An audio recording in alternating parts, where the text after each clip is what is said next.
बच्चे विद्युत धारा के बारे में बताने जा रहा हूँ। जब धन आवेशित चालक को ऋण आवेशित चालक से तार को जोड़ा जाता है तो ऋण आवेशित चालक से इलेक्ट्रॉन धन आवेशित चालक पर जाने लगते हैं। आवेश के प्रवाह को विद्युत धारा कहते हैं। विद्युत धारा का SI मात्रक एम्पियर है। विद्युत धारा दो प्रकार के होते हैं। पहला दृष्टि धारा, दूसरा प्रत्यावर्ती धारा। दृष्टि धारा शुष्क सेल है जो बार बार प्रयोग नहीं कर सकते। प्रत्यावर्ती धारा जो हमें पावर हाउस से प्राप्त होता है उसे हम प्रत्यावर्ती धारा कहते हैं। विद्युत धारा का स्रोत दो प्रकार के होते हैं। पहला विद्युत सेल, दूसरा विद्युत जनरेटर। विद्युत सेल के दो प्रकार होते हैं, प्राथमिक सेल, दूसरा द्वितीयक सेल। बैटरी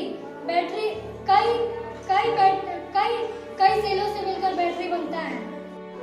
तो आइए आज जानते हैं शुष्क सेल की संरचना कैसी होती है। अभी सेल के बारे में आप लोगों ने बताया ना कि सेल कैसे होता है, कैसे काम करता है। प्राथमिक सेल यानी कि एक बार आवेशित होने के बाद पुनः उसको हम प्रयोग नहीं कर सकते हैं। तो आपकी जो बैटरी होती है ये टार्च, हाँ, यानी कि इसमें कई सारे सेल लगे हुए हैं। खोलिए इसको, इसमें कितने सेल लगे हुए हैं देखिए। इसमें कम से कम 2 या 3 सेल लगे होंगे। देखिए 3 सेल लगे, यानी कि जब एक से अधिक सेल को हम क्या करते हैं, एक साथ जोड़ देते हैं तो वो क्या बन जाता है, बैटरी बन जाता है। इसे हम क्या कहेंगे, बैटरी। और एक को कहेंगे सेल। और ये सेल किस तरह से कार्य करता है आज हम जानते हैं। किस तरह से सेल की संरचना है ये देखिए, कुछ चीजें हैं, आप दिखाइए। ये क्या है, कार्बन की क्या है, छड़ है जो ठीक बीच में पाई जाती है, हाँ।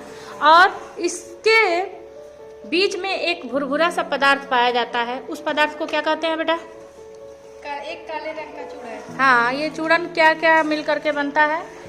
ये चूड़ा एक काले रंग का चूड़ा है जिसमें मैग्नीज डाइऑक्साइड, हाँ, कार्बन का मिश्रण होता है। ठीक, सारे क्या है, एल्युमिनियम के एक छोटे छोटे से तो ये पेंदी बने हुए हैं। और ये क्या है, ये पेंदी है और ये उसका ऊपर का टोपी है जो कि इलेक्ट्रॉन को क्या करता है, बोलिए।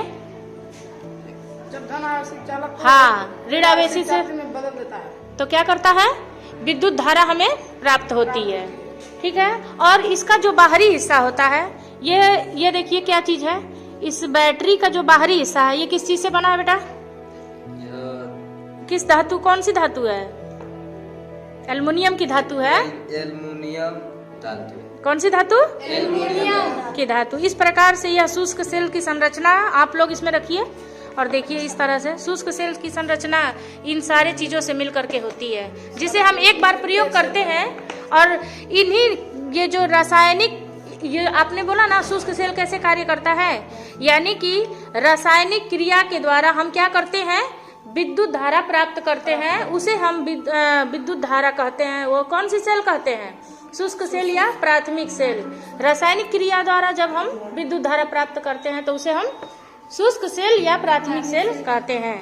इसी तरह से और भी होते हैं द्वितीयक सेल, उसको भी हम लोग, जैसे बैटरी जो हमारी होती है वो कौन सी होती है, बैटरी।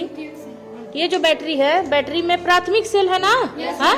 और कार और मोबाइल की बैटरी जो बार बार हम प्रयोग करते हैं वो कौन सा सेल होता है, द्वितीयक सेल। क्यों, क्योंकि उसको हम बार बार क्या कर सकते हैं, आवेशित कर सकते हैं ना। और इसे हम एक बार आवेशित कर लिए तो पुनः आवेशित नहीं कर पाएंगे। तो ये जो पुनः आवेशित नहीं किए जाएंगे उनको हम क्या कहेंगे, प्राथमिक सेल। क्या कहेंगे, प्राथमिक। और जो बार बार आवेशित किए जाते हैं, जैसे कहाँ पे आवेशित करके प्रयोग किए जाते हैं बताइए, कार में, और कहाँ, घरों में भी प्रयोग होता है। किसमें, इन्वर्टर, हाँ, इन्वर्टर में प्रयोग। ये सारे द्वितीयक सेल होते हैं। ठीक है।